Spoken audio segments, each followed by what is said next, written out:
এই ফেলু, শুনলাম আজকে নাকি আমাদের স্কুলে শিক্ষামন্ত্রী আসবে। শিক্ষামন্ত্রী হোক বা মুখ্যমন্ত্রী হোক, যে আসে আসুক, আমার কোনো চাপ নেই।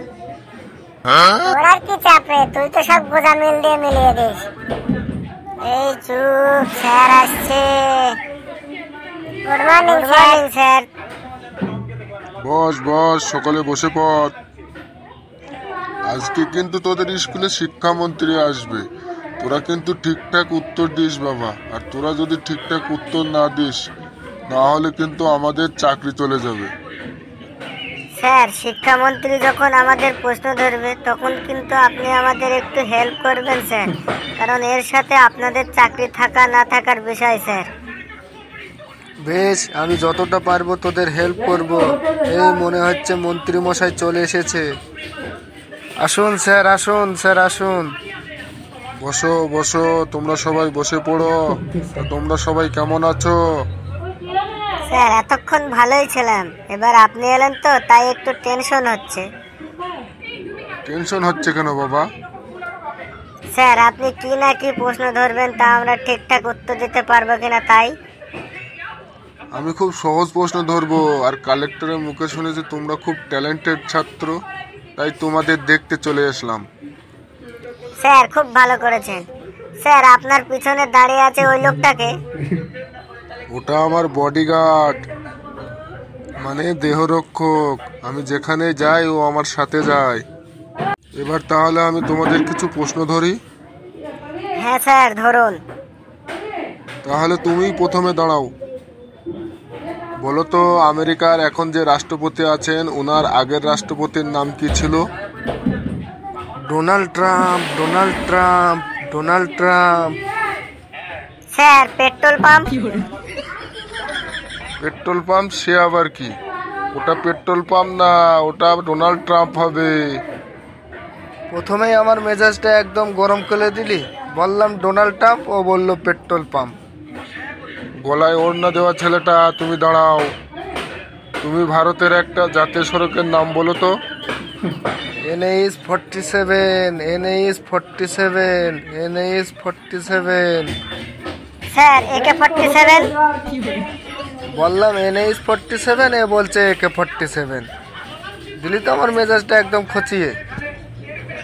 AK 47 সে তো বন্দুকের নাম। ওটা NH 47 হবে, মানে ন্যাশনাল হাইওয়ে 47। স্যার, আপনি এদিকে চলে আসুন তো। এই আমার ডান দিকের ছেলেটা, তুমি দাঁড়াও তো।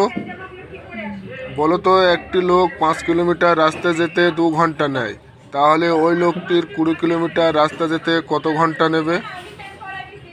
স্যার, আমি এটা বুঝতে পারছি না যে উনি যাবার সময় ঘন্টা কেন সাথে নেয়। ঘন্টা দিয়ে কি করবে? উনি বাজাবে?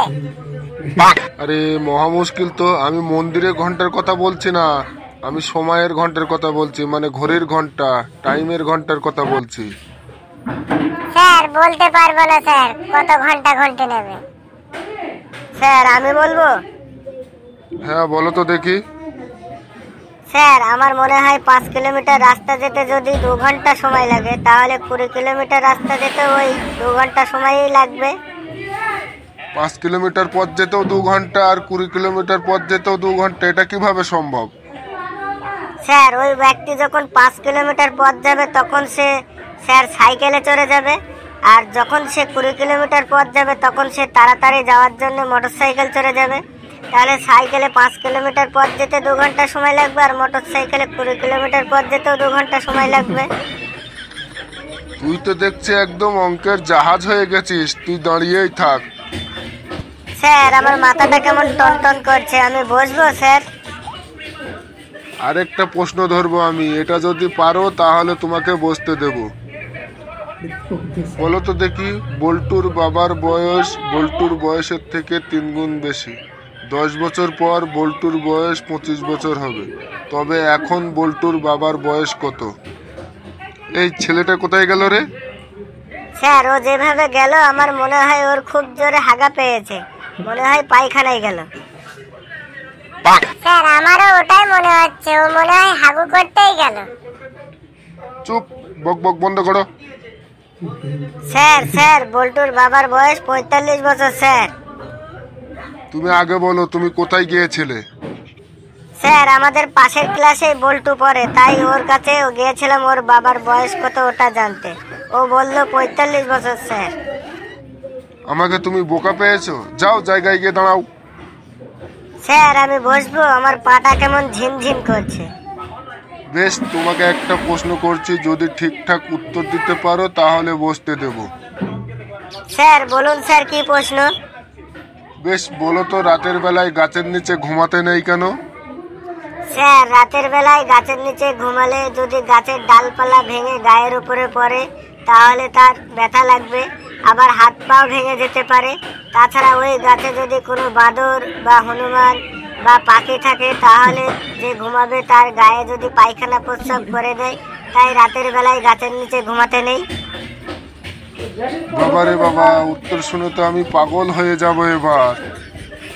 আমরা তো দিনের পর দিন পাগল হয়েই যাচ্ছি, আপনিও আজকে পাগল হয়ে যান। কিছু বললেন আপনি? কই না তো স্যার। মামনি তুমি দাঁড়াও তো। তোমার নাম কি মামনি? স্যার আমার নাম পূজা। আচ্ছা বলো তো পূজা, বিদ্যুৎ কার সম্পত্তি? স্যার বিদ্যুৎ আমার মামার সম্পত্তি।